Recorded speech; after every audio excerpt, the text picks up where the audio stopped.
Hello everyone, this is AndresRestart, and today we are going to be talking about how Nintendo has been holding back so much for the beginning of their generation with the Switch 2. So much of it I think we are going to see in the Nintendo Switch 2 Direct on April 2nd. I think you can make a pretty good argument, as I already have, that this upcoming Direct is probably going to be the best Nintendo Direct we've ever gotten. But I also think there are things to come beyond that as well. I think what Nintendo's really well positioned to do is have what may be some of the best first few years for any console in gaming history. I think you can already make that argument for Switch 1, but with Switch 2, it might even be better. And so that's what I want to get into today.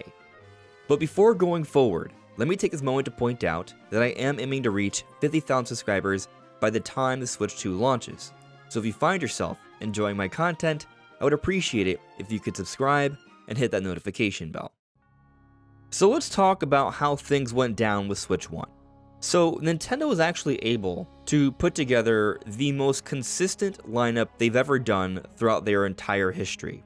Nintendo always suffered or struggled with putting together consistent lineups because they were trying to balance things between two different consoles. They had their handheld console and their home console, and there were tons of droughts.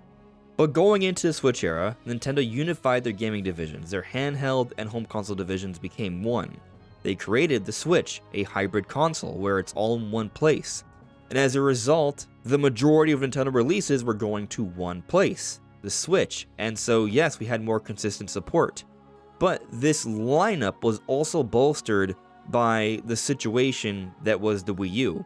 So the Wii U is Nintendo's worst performing home console of all time, but there were quality games that came out throughout that era. So what did Nintendo do? They repurposed a lot of games that came out on Wii U that reached a very small audience and put them out on Switch almost as new releases. Mario Kart 8 Deluxe is the first example of these Wii U titles that came out in the second month of Switch, and it has gone on to become the best-selling Nintendo game of all time, not counting Wii Sports because that was a pack-in. Point is though that throughout the entire Switch era, there were different Wii U ports that helped to bolster the lineup. We're even getting one in just a couple days, Xenoblade Chronicles X Definitive Edition. And I don't want to call it just a port, it is a definitive edition. There have been games that have been remastered.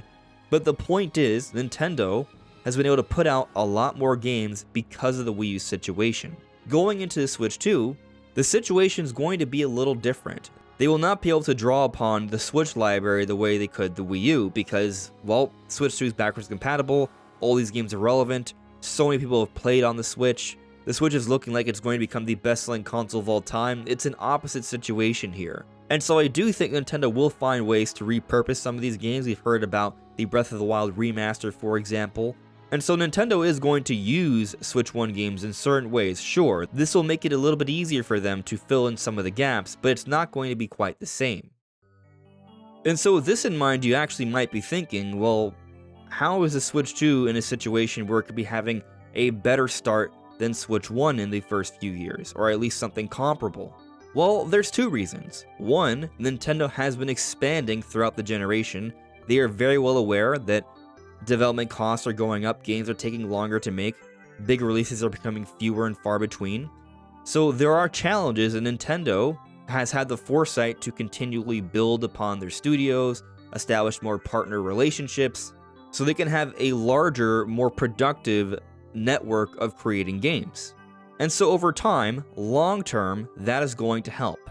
But short term, they are going to face challenges.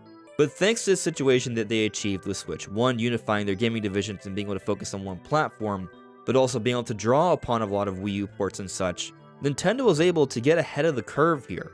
And so they've actually been holding back a lot. So for example, both Fire Emblem Engage and Metroid Prime Remastered were rated mid-2021. Both these games came out in early 2023. What does that mean? Both these games were essentially completed, content-wise, about a year and a half before they came out. Super Mario Bros. Wonder, this game was made without a deadline in mind.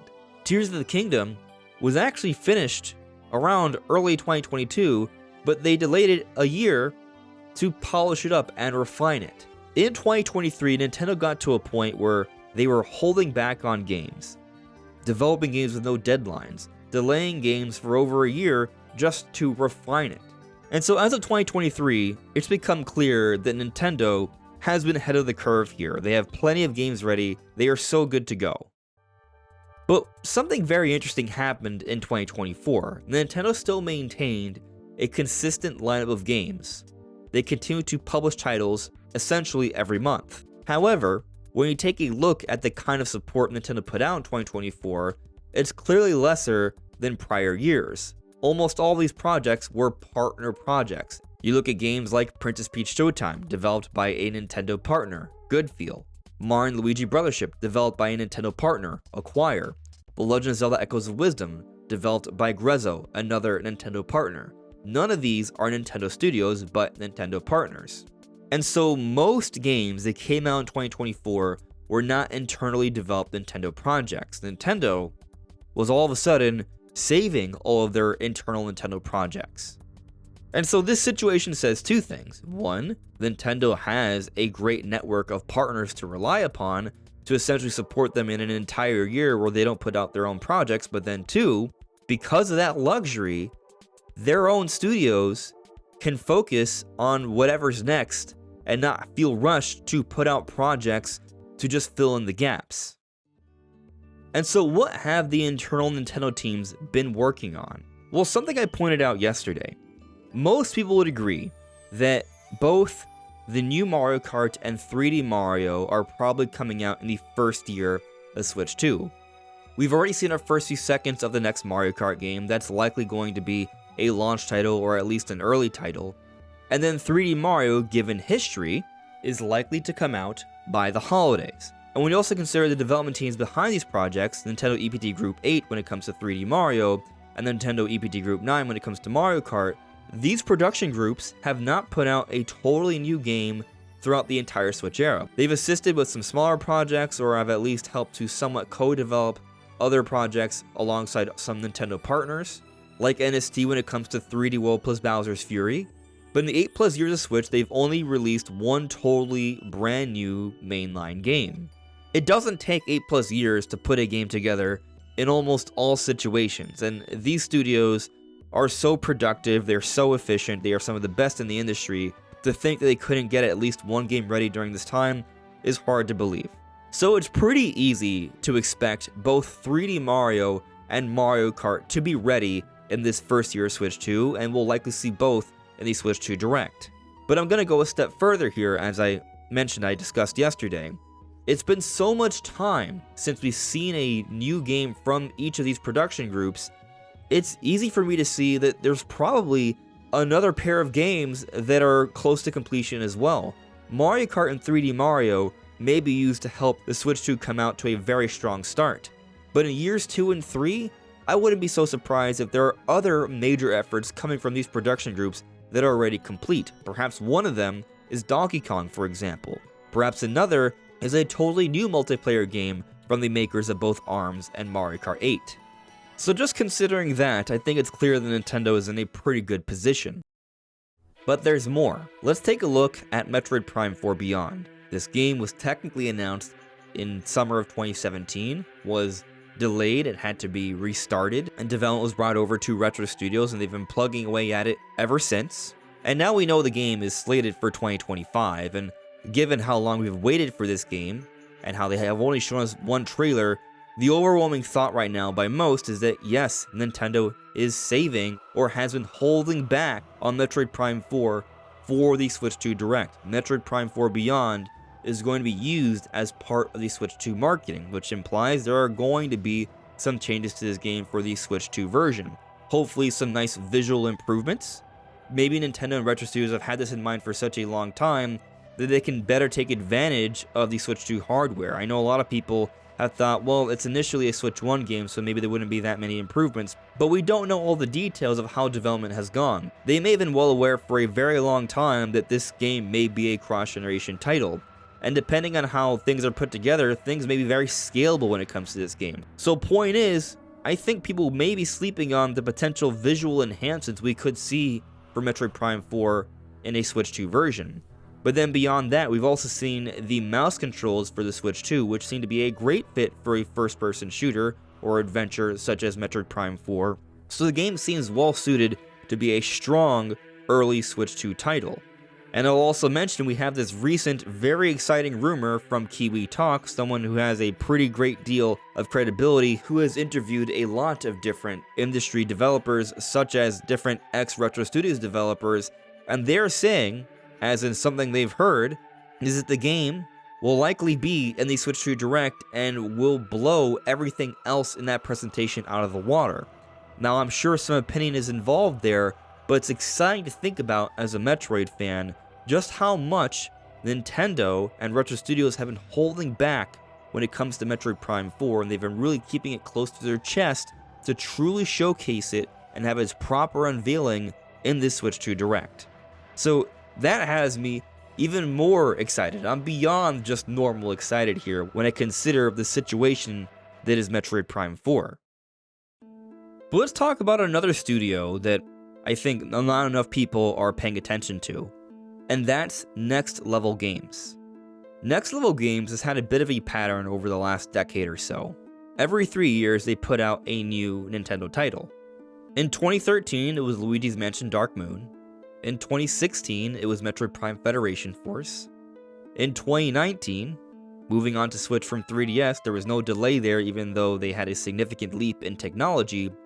They put out Luigi's Mansion 3, one of the most visually impressive games on the console. Then in 2022, they put out Mario Strikers, and now here we are, in 2025. Nothing from Next Level Games has been announced yet. And so what I find interesting about this situation with Next Level Games, if we assume they keep to the pattern, there should be another major release from them coming out this year. And if we also take a look at how there was really no delays when they transitioned over to Switch with Luigi's Mansion 3, a very impressive game given the hardware and the time, I think there's some very good reason here to believe that Next Level Games might have a game ready for this year of 2025. Now, personally, I'm expecting 2026 just because I do think there is going to be a big leap moving on to Switch 2 with DLSS, better resolutions, other really cool tricks, and also there's a lot of other games that could be coming out this year, so I feel like something's got to give, something's got to be saved for a bit beyond, but we don't know. And I would assume that this next game from Next Level Games is the next Luigi's Mansion. Luigi's Mansion 3 is their most successful game, and with Mario's 40th anniversary approaching and the Mario movie, it makes sense to have a game like this ready, especially to start a new generation of Nintendo. Going back to some of the codename projects that were leaked last year, some of them have already come out like Mario Party Jamboree and Echoes of Wisdom, but there are others that seemingly are big Switch 2 titles, such as the next Splatoon. And some people might say, well, we just got Splatoon 3, it came out 2022, and then we had all the DLC. Sure, but I also found it curious how long we waited for the DLC to come out. It almost felt like they were trying to string along the relevance of Splatoon 3 so they can follow up somewhat quickly with the next Splatoon to start the next generation. Splatoon 1 came out in 2015, and then 2 short years later, the Switch launched and Splatoon 2 was ready for that next generation. So it may be the case that Splatoon 4 might actually be coming out in the first year of Switch 2 because that's kind of been their plan all along. And then another game from the codename leaks is some sort of follow-up to Nintendo Switch Sports. And what's interesting about this, Switch Sports is made by EPD Group 4, and EPD Group 4, when you look at their history, they put out something, or at least assist another smaller studio with putting out something every year of Switch. And so looking at last year, they helped out with Nintendo World Championships NES Edition, and they helped out with Nintendo Sound Clock Alarmo, but there's no full-on giant games there like a Switch Sports, for example, or a 1-2 Switch. And so that leads me to believe that, yeah, it's probably pretty likely that they will have a bigger release ready for 2025, the beginning of the Switch 2 generation, which they were a big part of with 1-2 Switch back in the beginning of the Switch 1 generation. So whatever that follow-up to Switch Sports is, that's another thing that they've been preparing to have ready for Switch 2. And continuing this trend of talking about some of the codename projects that we heard about from last year, another is Project Legacy. Now this one is a new IP that Monolith, the makers of Xenoblade, have been working on since basically the beginning of the generation. They had a hiring page since 2017, and it was only last year that they took down this hiring page and put a new one for a new RPG project. And I find the timing of this all to be very curious. Perhaps the reason why those hiring pages went down is because they no longer need to hire, not because the game's not happening, but because they are now close to completion and the game is ready for Switch 2. We've waited so many years to see this. Perhaps they have been slowly plugging away, working on whatever this project is, while still assisting with code development for Zelda and Splatoon and such, and also making the different Xenoblade games. But throughout these 8 years of Switch, they've been able to put something together, and it might be close to ready for the beginning of the Switch 2 era. We saw Monolith put out Xenoblade Chronicles 2 surprisingly early, at the end of 2017, when they had just put out Xenoblade Chronicles X, a massive open world game in 2015, so it was surprising, but they found a way to do it. And so this could be a new project that they may want to show off early on for Switch 2. Yes, Monolith is just putting out Xenoblade Chronicles X Definitive Edition. It comes out in 2 days. Reviews are amazing for this game. I'm excited about it. I played it back on my Wii U, but I'm happy to play it again 10 years later. But this is a remaster, with some subtle visual improvements, some nice quality of life changes, some new content, but it's not a giant brand new release. So the amount of development resources required to put this together are not nearly as great as it would be for a totally new game, which increases my confidence that this legacy project might not be that far off. Maybe they wait a little bit more because of Xenoblade Chronicles X, but I think what's most important is to have a major release early on for Switch 2, because that is a huge opportunity to establish a new audience. That's a big part of why Xenoblade Chronicles 2, the game that came out in that first year of Switch 1, is the best-selling Xenoblade game in the series. And something else that I find rather curious is that Game Freak has been coming out with Pokemon games on a basic annual basis, but all of a sudden, 2024 is when they decide to skip a year, and they're coming out with Pokemon Legends ZA this year. But what's extra interesting about it is that it's not even coming out in the early parts of the year, but it's coming out in the fall. That's pretty late into the year. It does have me wondering, is it possible that they have been saving Legends ZA to come out in the Switch 2 era, and it's not just the case that coincidentally its release lines up post-Switch 2 launch. We've even heard from the Terra leaks that there was at least some planning for a Switch 2 version of Legends ZA, so maybe we do see that, and there's some sort of patch or something for Legends ZA on Switch 2 when it comes out later this year.